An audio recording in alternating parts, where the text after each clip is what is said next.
Estamos iniciando a nossa aula número 138 do nosso curso de Filosofia Espírita e Interpretação do Evangelho segundo o Espiritismo. Estamos acompanhando, nesse momento, os primórdios do cristianismo, através da troca de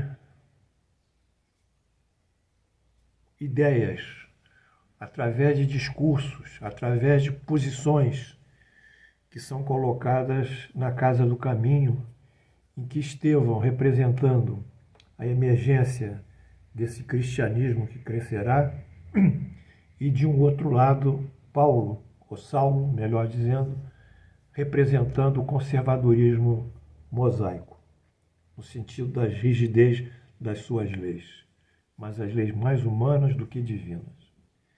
Então, é desse diálogo, desse entendimento e desse desentendimento, dessas semelhanças e dissemelhanças, dessas analogias e diferenças, desses fatos que são colocados e contestados, através de réplicas e tréplicas, enfim, desse momento em que aquela comunidade da Casa do Caminho vai expondo as suas ideias sobre Jesus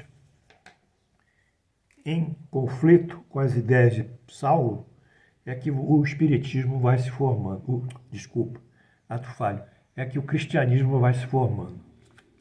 Então, estamos aqui ainda no diálogo que Saulo trava com Estevão na Casa do Caminho. E vamos aqui retomar o discurso de Saulo, contestando agora mais uma vez a palavra de Estevão. Saulo retoma o discurso. Sempre o Cristo, sempre o impostor, trovejou Saulo carrancudo. Minha autoridade é insultada pelo vosso fanatismo nesse recinto de miséria e de ignorância. Ele deprecia, né? Os que já estão. Saberei vingar a lei de Moisés, da qual se tripudia, que se humilha, se zomba. Aprendereis a amar a verdade e honrar Jerusalém, renunciando ao nazareno insolente, que pagou na cruz os criminosos desvarios. Então Saulo ameaça Estevão com a lei, que a lei tem que ser respeitada, mais uma vez. Recorrerei ao Sinédrio para vos julgar e punir. Porque Estevão não tinha mais respondido a Paulo, ele tinha parado, tinha silenciado. E Paulo queria dar continuidade àquela discussão e foi cortado nela. Então ele já volta-se questionando a posição de Estevão e dizendo que recorrerá ao Sinédrio. Recorrerei ao Sinédrio para vos julgar e vos punir. O Sinédrio tem autoridade para desfazer vossas condenáveis alucinações. Condenáveis alucinações. Assim concluindo, parecia possesso de fúria. Estevão responde: amigo, o Sinédrio tem 1000 meios de me fazer chorar, mas não reconheço-lhe poderes para obrigar-me a renunciar ao amor de Jesus o Cristo. Ou seja, essa questão, como se dissesse a Paulo, é estritamente pessoal minha, é uma questão de fé. O Sinédrio pode trabalhar em cima da lei, mas em cima da fé, que é uma substância interior, que é um sentimento que nós temos, que é uma crença que nós temos, ele não pode trabalhar. Nem minha fidelidade a Jesus. Dito isso, desceu da tribuna Saulo com a mesma humildade, sem se deixar empolgar pelo gesto de aprovação que lhes endereçavam os filhos do infortúnio. Aquela assembleia carente precisava da palavra de Estevão para poder dar substância, dar força a eles mesmos, que ali ouviam como um defensor das suas sagradas esperanças. Ele Realmente sobre ele eram depositadas as sagradas esperanças daquela gente carente. Alguns protestos isolados começaram a ser ouvidos. Fariseus irritados vociferavam insolências e zombarias. Começou a haver um murmurio na Assembleia. Queira ou não queira, a massa começa a se agitar. A massa se agita, prevendo atritos iminentes. A massa se agita, prevendo atritos iminentes. Mas antes que Estevão caminhasse 10 passos para o interior, junto dos companheiros, e antes que Saulo o alcançasse com outras objeções pessoais e diretas, uma velhinha maltrapilha apresentou-lhe uma jovem pobremente vestida, exclamou, cheia de confiança: Senhor, sei que continuais a bondade do profeta de Nazaré, que um dia me salvou da morte, apesar dos meus pecados e fraquezas. Atende-me também por piedade. Minha filha emudeceu há mais de 1 ano. Trouxe-a de Dalmanuta até aqui, vencendo enormes dificuldades, confiada na excelência, na vossa assistência fraternal. O pregador refletiu, antes de tudo, no perigo de qualquer capricho pessoal de sua parte. E desejoso de atender a suplicante, contemplou a doente com sincera simpatia e murmurou: De nós nada temos, mas é justo esperar do Cristo as dádivas que nos sejam necessárias. Quer dizer, Estevão remete agora o pedido a Jesus. Ele que é justo e generoso não te esquecerá na distribuição santificada da sua misericórdia. E como atuado por força estranha, acrescentava: hás de falar pelo louvor do bom mestre. Talvez tenha imposto a mão sobre ela. Então viu-se um fato singular que impressionou de súbito a numerosa assembleia. Como um raio de infinita alegria nos olhos, a enferma falou: Louvarei ao Cristo de toda a minha alma, eternamente.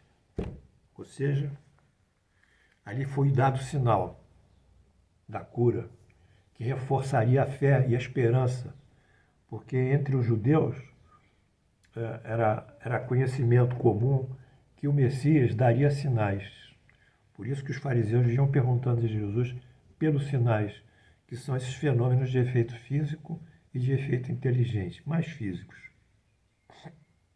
Então, nesse momento, a cura se manifesta e ela realmente traz o espetáculo da força superior, que para eles é uma força divina. E, na realidade, para nós espíritas, são fenômenos espirituais, guardadas as proporções, a semelhança dos fenômenos físicos e dos fenômenos químicos que nós estudamos aqui na academia e no laboratório de pesquisa. Mas esse fato extraordinário, singular, realmente impacta a Assembleia. E a Assembleia volta a ter mais esperança, fortalece a sua fé.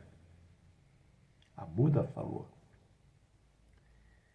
Mas, quando a Buda fala, nós temos que assinalar que ela já falava antes.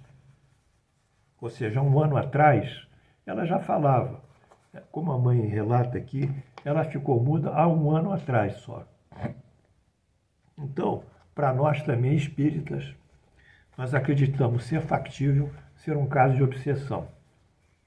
Obsessão forte, dura, que o obsessor inibiu a capacidade do espírito transmitir os seus pensamentos pela fala, transmitir os seus pensamentos através da fala.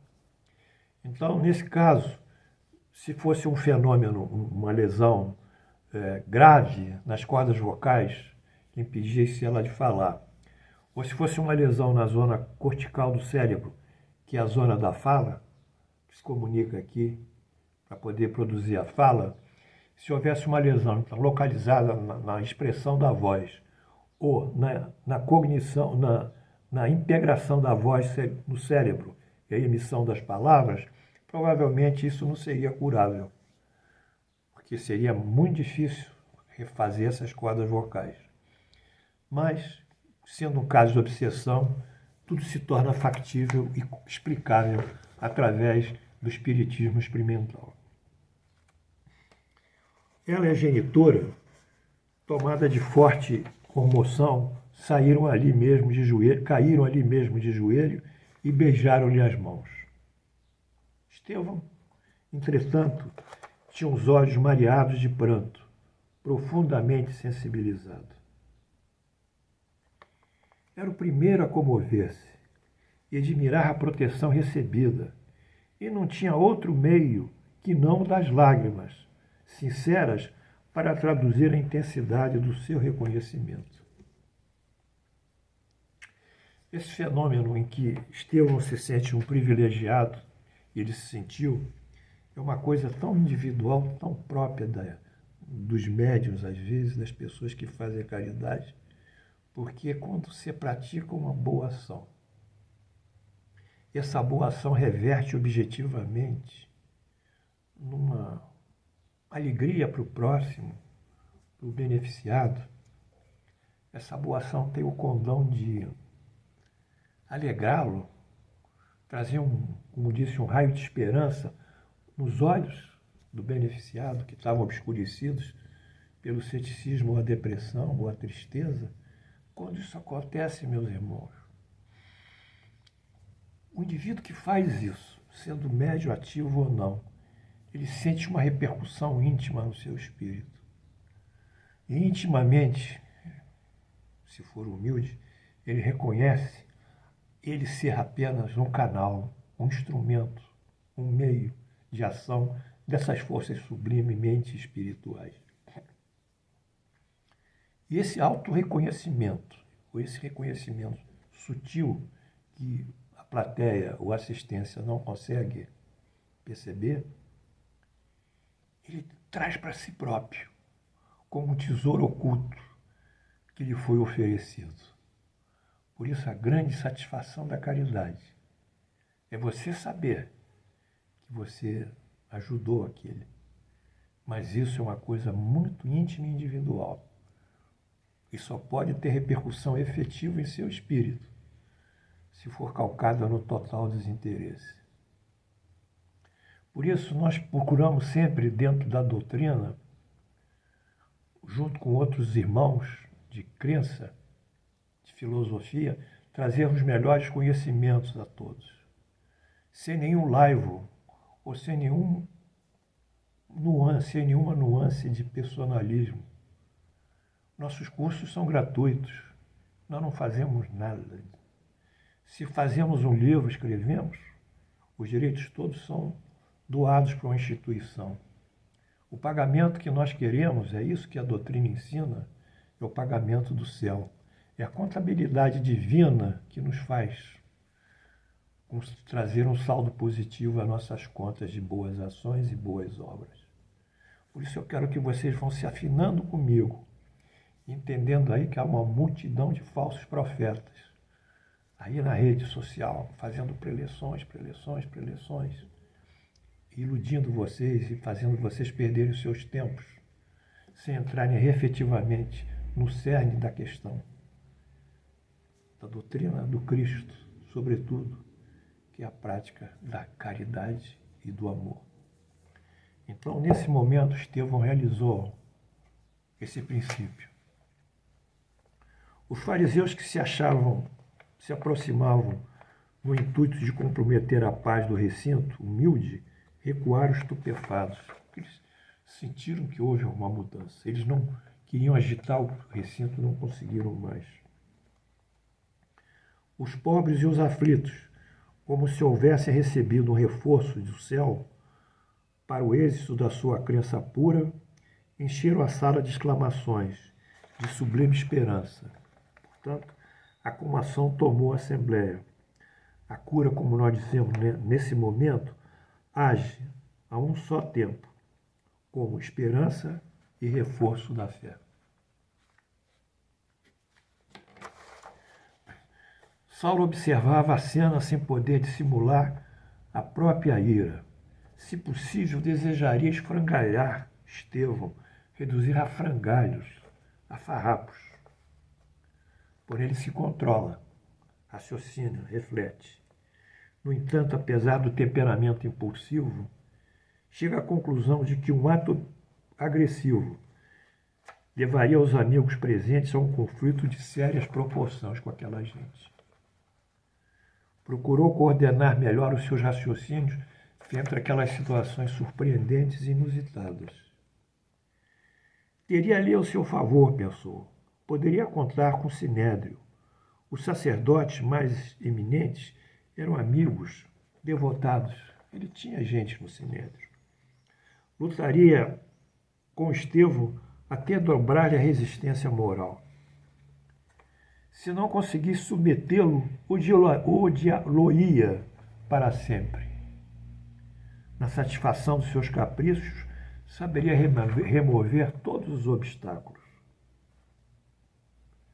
Reconhecendo que Sadoc, seu companheiro, e mais 2 outros iam iniciar o tumulto, gritou-lhes em voz grave e imperiosa: "Vamo-nos! Os adeptos da Casa do Caminho pagarão muito caro a sua ousadia." E aí encerrou-se com essa ameaça e essa advertência de Paulo, esse primeiro encontro com Estevão. Naturalmente, Estevão será levado ao Sinédrio. Isso faz parte. E quando for levado ao grande templo da cultura judaica, da ortodoxia judaica, vai haver um novo diálogo entre essa ortodoxia que Paulo defende, a dogmática judaica também que Paulo defende, e a visão liberal e qualitária maior, amorosa de Estevão, consubstanciando as palavras de Jesus.